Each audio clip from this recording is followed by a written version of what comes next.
When I was a kid, we had quite a few books at home because both of my parents were readers and other members of my family as well. And we could go to our school library once the new Wales Elementary was built, and I went there in third grade, or middle school. I would go to the school library as well and check books out. And we also had the nearby Delafield Public Library, which was kind of small but had some pretty good stuff as well. I've talked about these a little bit before, but there's a particular genre of books that I think I want to tell a bit of a story about, and it has to do with what we could call very broadly things having to do with the supernatural or the occult, right?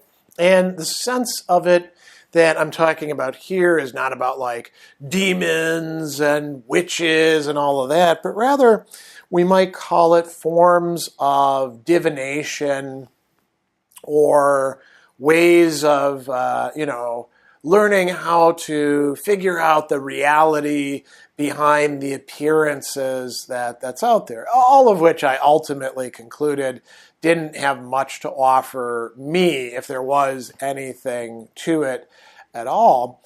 And it started, when my parents had a really nice book that was about astrology. It had lots of prints of beautiful artwork in it and some kind of explanations of things, which never really added up to me. I couldn't understand what I was reading entirely, but it was interesting to talk about things maybe in terms of like the archetypal, like the different star signs and what they're supposed to represent and how they're supposed to tie in with people's characters or fates and the different ideas of the planets and which gods or goddesses they were tied into.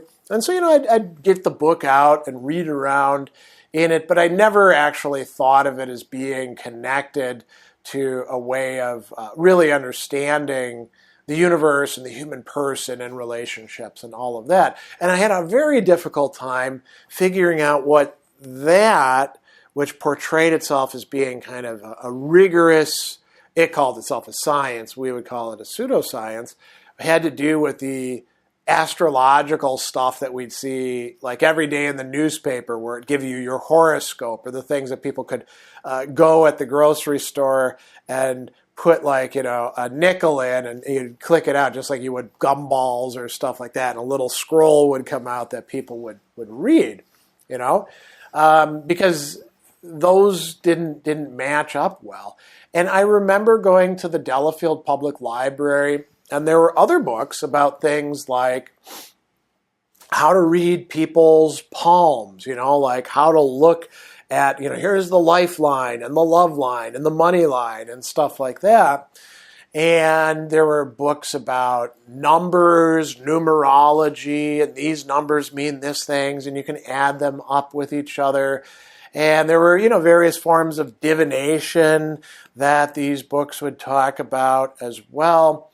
And it was interesting because, I didn't really have anybody in my family or even really in my neighborhood who thought much about these sorts of things. I think if they wanted something like that, they probably wouldn't be going to an astrologist or a numerologist or a palm reader or somebody like that. They'd be going to some religious figure rather than something kind of, New Agey, we could say. Before the 1960s New Age. This is all stuff that was very popular in the 19th and 20th century. And so, I'd read about these things. And I think what I found most interesting was the idea that there could be some way, and I think this got carried forward into, science and philosophy, that you could actually figure out a comprehensive and coherent system of describing the realities behind the everyday appearances. Numbers are just numbers. Well, maybe they're not. Or, the lines on your hands are just, the way that your hands are. Well, maybe they're not. Or, the way the stars are moving is just astronomy, and it's kind of the random stuff that happened to be that way. Well, maybe it's not, right? So none of those things really ended up holding, for me at least. Although I did run into people who bought into that stuff later on, but they never really went that far with it. And that's something else. I was like, hey, if you're going to do astrology, why not go all the way, right? If you're going to do something and claim in some, neo-Pythagorean way that numbers mean something, why not go all the way into it? And I never really found a lot of people who did that, right? And maybe it was just because of the kind of people growing up in the Midwest, kind of out in the sticks. I just didn't run into people like that. Later on, like in high school, I did run into people who were into the tarot, and you could get books about that too, right? And different decks that you could buy places. I even bought a deck and tried to read my way through a number of books that would explain, well, this card means this, unless it shows up in this way, right?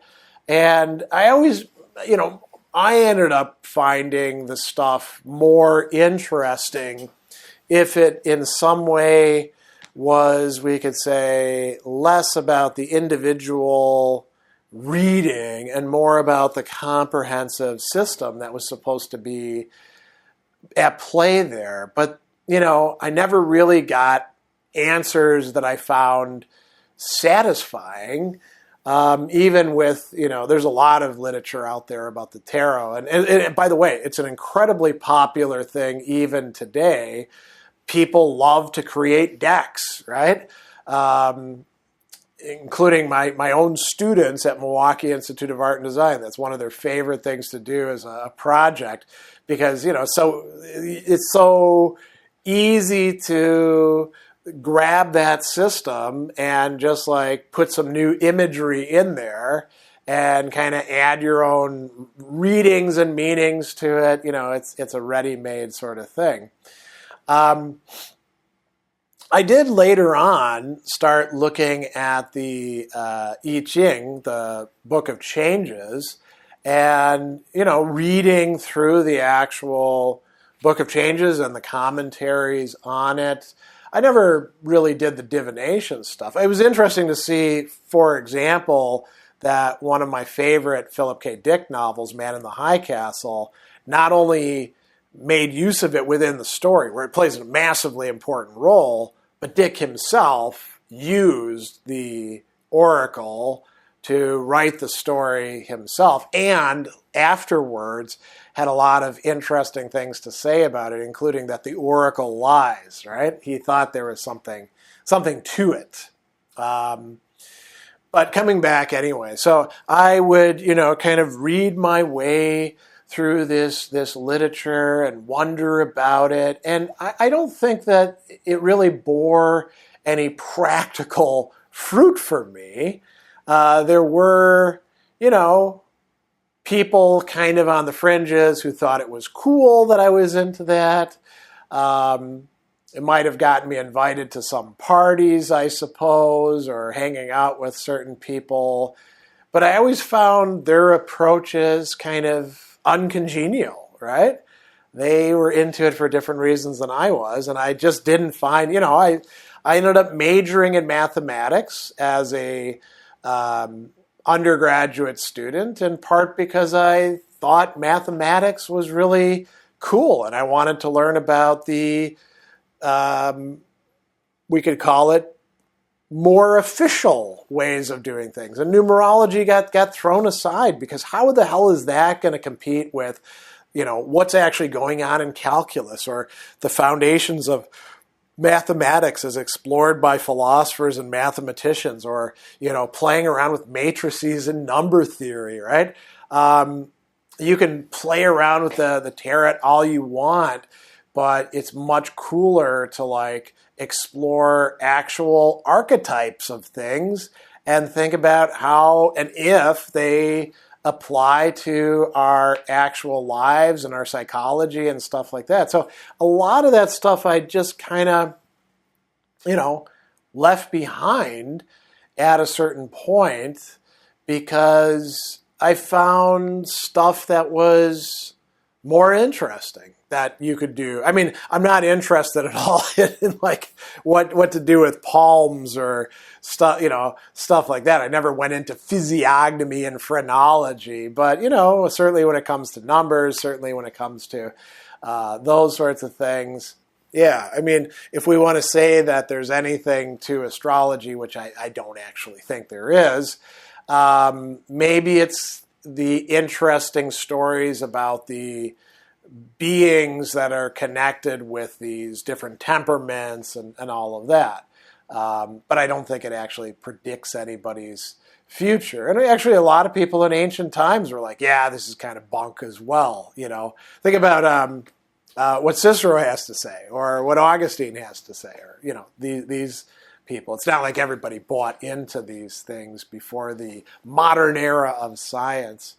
So it was an interesting experience that I would say ran through my childhood, probably into early 20s, but it kind of got phased out in favor of other things that I just found more satisfying and convincing, right? I will say that I still do enjoy reading, in translation, of course. I don't read classical Chinese, the I Ching, and some of the commentaries on it, and I think there's some interesting things to learn from it.